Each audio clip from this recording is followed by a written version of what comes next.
Hello and welcome to another edition of Foreign Dispatches, the program that takes you around the world in 25 minutes. I'm Teniola Oyetayo.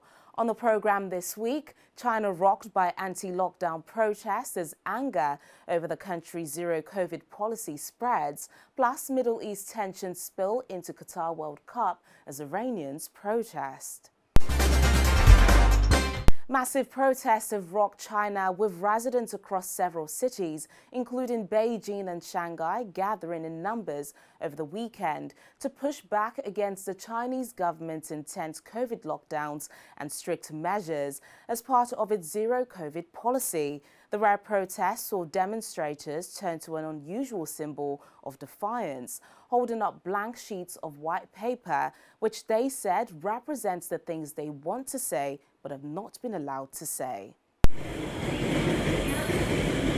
China, a country of 1.4 billion people, has spent nearly 3 years living with some of the strictest COVID-19 curbs in the world, even as most other countries have tried to coexist with the virus.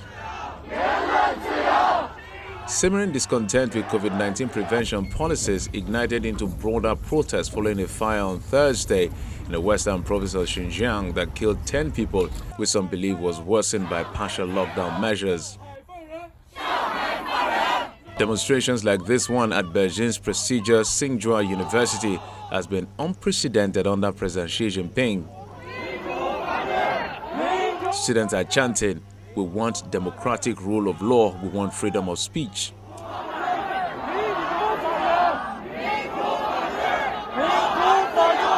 In Shanghai, these people are chanting "Down with the Communist Party" and Xi Jinping.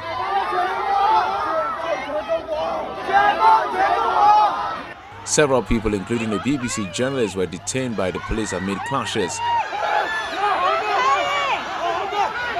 In Wuhan, where the coronavirus is believed to have started, angry protesters tore down barriers surrounding compounds and faced off with the police. In Jinan, Shandong province of China, residents were seen attempting to break out of lockdown and grappling with police in Hamzut suits. Protesters across the country have held vigils to commemorate those killed in last week Thursday's fire. They've also used blank sheets of paper as a sign of dissent at censorship in China. In Hong Kong, 2 years ago, protesters also used blank papers as a response to the city's ban on certain protest slogans, and the tactic has recently spread to Moscow in protest against the war in Ukraine.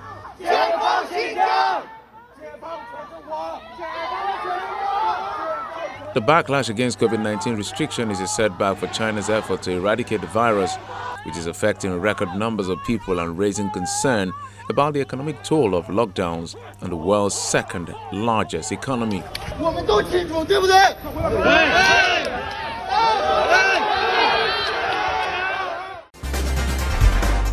Meanwhile, protests against China's strict zero-COVID policy and restrictions have spread to other cities around the world in a show of solidarity. China's government eased some of the pandemic rules on Monday, but it also affirmed its commitment to a zero-COVID strategy. Dozens of protesters gathered in Hong Kong on Monday to show solidarity with red displays of defiance in mainland China over the weekend. In a city that is no stranger to anti-government protests, people brought out flowers and candles. I feel very sad for them, and I hope for some changes to the current COVID lockdown policy, which is a reasonable request.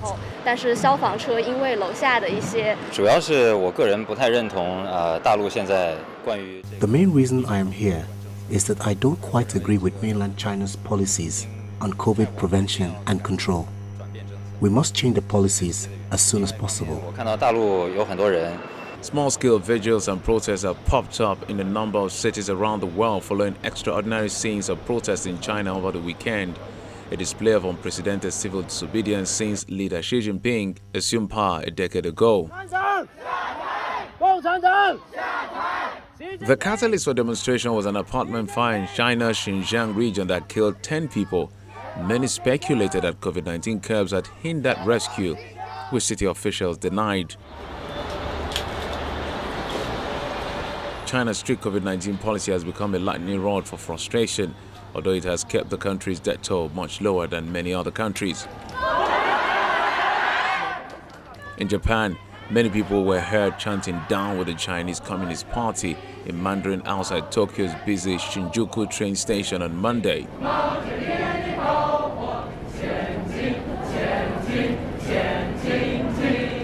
In Sydney, about 200 people gathered outside its town hall to show support for protesters. Australians also held a candlelight vigil for the deadly Fire Xinjiang region. In response, British Foreign Secretary James Cleverly issued a warning to Chinese government to take notice of the lockdown protest. Well, protests against the Chinese government are rare. And when they do happen, I think the world should take notice, but I think the Chinese government should take notice.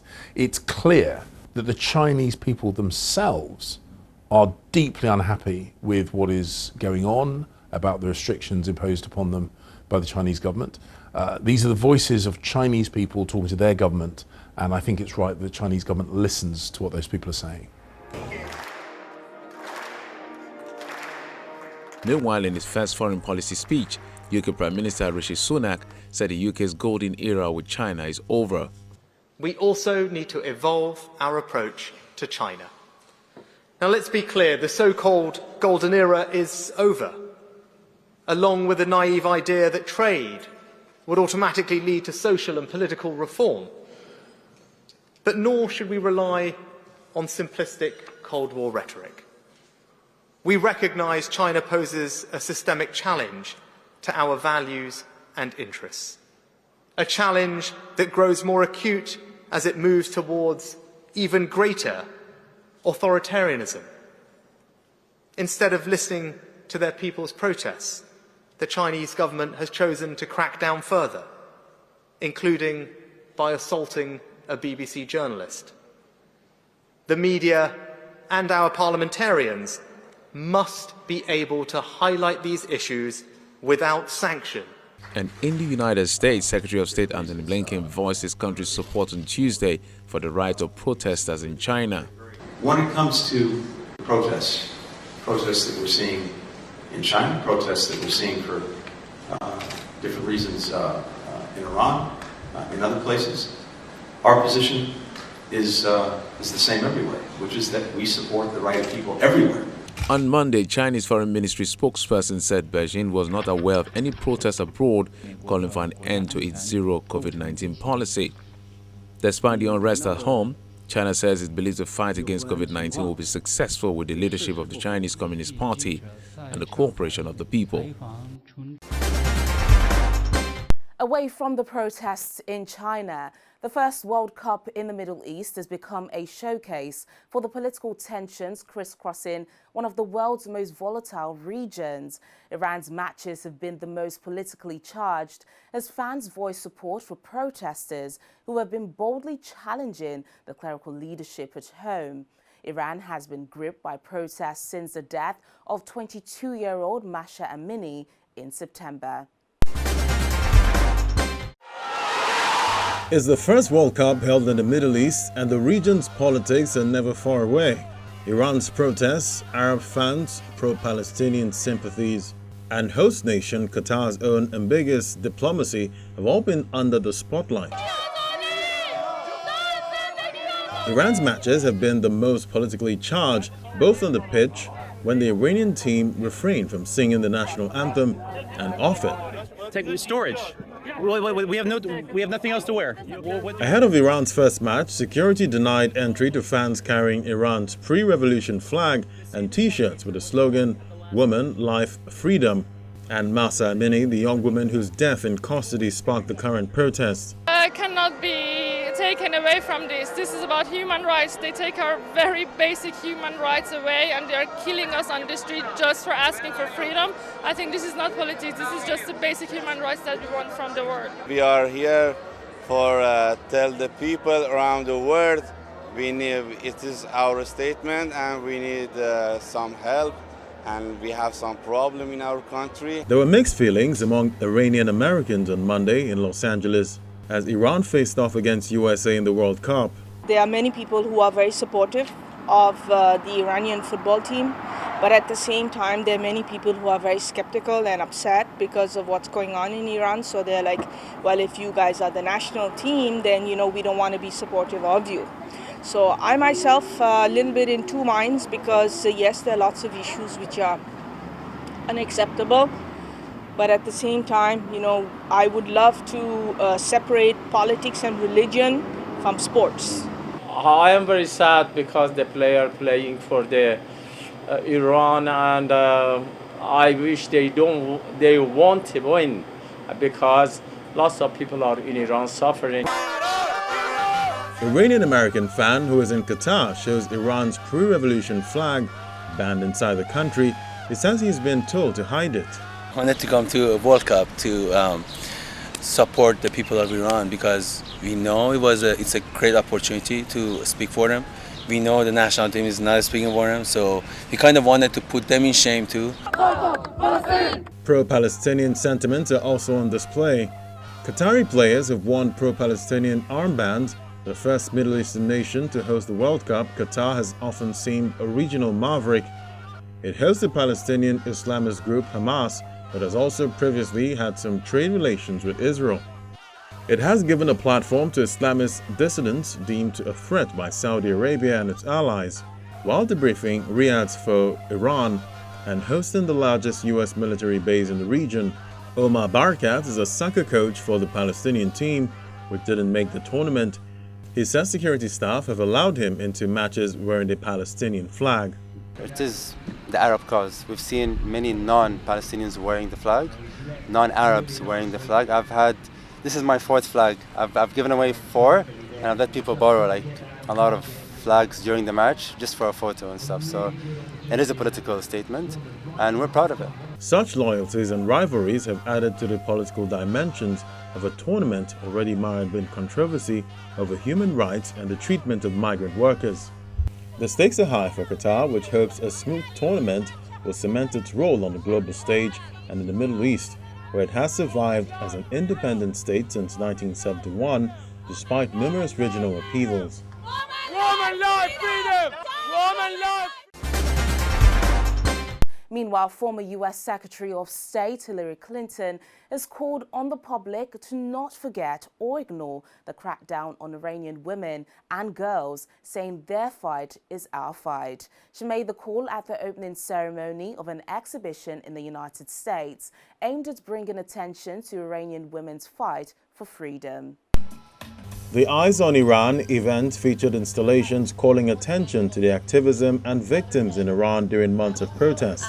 Demonstrations erupted after death in custody of 22-year-old Kurdish woman Mahsa Amini on September 16th.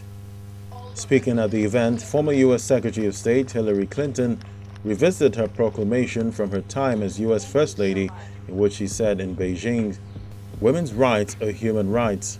I want to thank everyone behind the Woman Life Freedom campaign, including the Four Freedoms Artist Collective, Vital Voices Global Partnership, and the coalition of Iranian women leaders here in the United States and around the world who are saying enough is enough.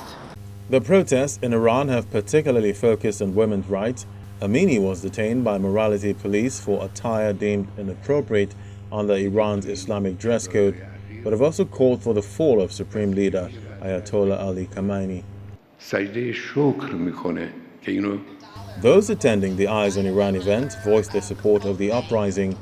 Among those in attendance was Iranian artist and filmmaker Shirin Neshat, whose 1993 work, Offered Eyes, is being displayed along stairs in the Four Freedoms State Park in Roosevelt Island. With this movement, Woman Life Freedom, is suggesting that women would say that enough of using my body as your battlefield, and that hands off my body and keep your religion to yourself. The current unrest has posed one of the boldest challenges to Iran's clerical ruling elite since it came to power in the 1979 Islamic Revolution. Though authorities have crushed previous rounds of major protests, The United Nations has said the country is in a full-fledged human rights crisis. The unnecessary and disproportionate use of force must come to an end. The old methods and the fortress mentality of those who wield power simply don't work. Young people need to know that they can peacefully express their opinions without fear of arrest and imprisonment. According to human rights activists in Iran, 450 protesters have been killed in more than 2 months of nationwide unrest. 60 members of security forces have reportedly been killed and 18,173 protesters detained. When Foreign Dispatches returns in just a moment, London Museum hands over looted Benin bronzes to Nigeria. Please stay with us.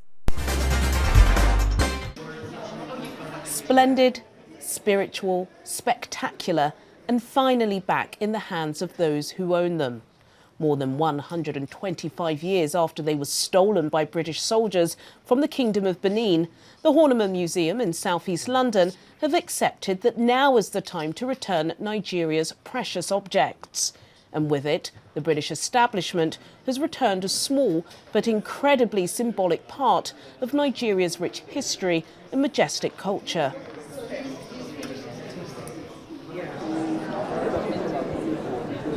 To witness a major collection being returned back is quite significant, and we're hoping it will indicate the trends to come. We have our largest collections of Benin bronze works outside of Benin or outside of Nigeria in the London Museum, and those pieces are ours and should be returned. My name's Nick Merriman. I'm Chief Executive of the Horniman Museum and Gardens. This historic ceremony may have seen just 6 of the 72 items held here at the Horniman being delivered back to Nigeria. However, there are plans for more returns. We have the duty to appreciate significantly those institutions that have responded to that worldwide calling. We are at Cambridge, and we are here, and I'm sure we'll still go back to Cambridge and some other institutions.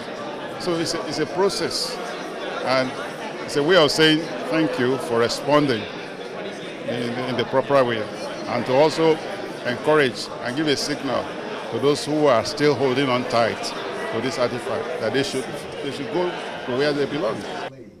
According to Professor Abba Tijani, the Director General of the National Commission for Museums and Monuments in Nigeria, there are over 5,000 Benin bronzes scattered around the world in museums. The pressure is now on to see that they are given back to their rightful owner. So whether you're in Seattle or Stockholm, or in fact most major Western cities in between, there may well be Benin bronzes in your local museum.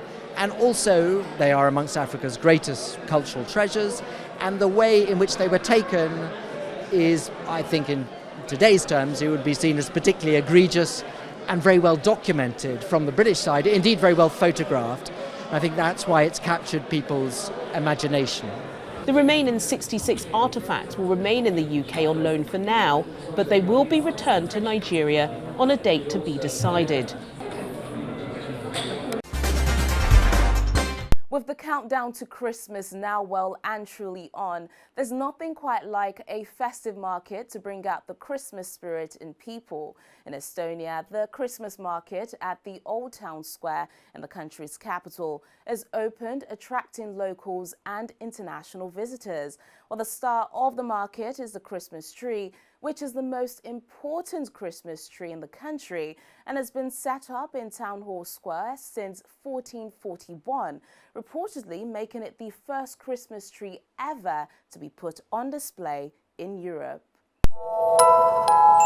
Surrounded by a medieval setting, Tallinn's Christmas market offers visitors a wide range of local craftsman products and traditional seasonal drinks and food. I would say the atmosphere is nice and friendly. Everyone is kind of in the right spirit, and yeah, it's really nice how they've decorated as well. I think in our head we always thought like it would be beautiful, but since coming here, like everyone's really nice. There's the Christmas spirit. Everyone's, they're singing. There's, performances and a bit of mulled wine. Yeah, and the food smells really good as well. Yeah, it's been great. It's very best. It's not too many people. It's nice. You can buy many things from Tallinn and Estonia. It's very, very nice. This year, the market, which was chosen as the best Christmas market in Europe in 2019, offers a wide range of cultural events focused on the national heritage. I really think so, that this is in the world most beautiful Christmas market. Because it's a little bit snowy, quite warm, not so cold to be -20, because it's hard to keep.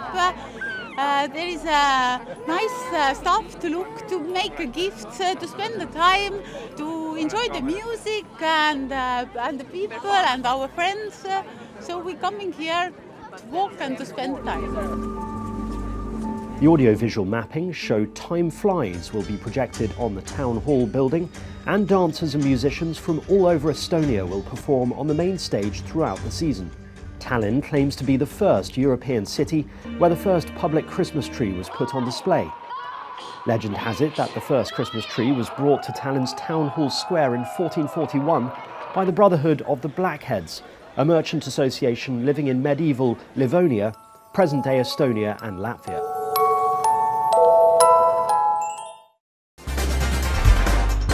And finally on the programme, still in the spirit of Christmas, let's head over to what's said to be the world's largest gingerbread village.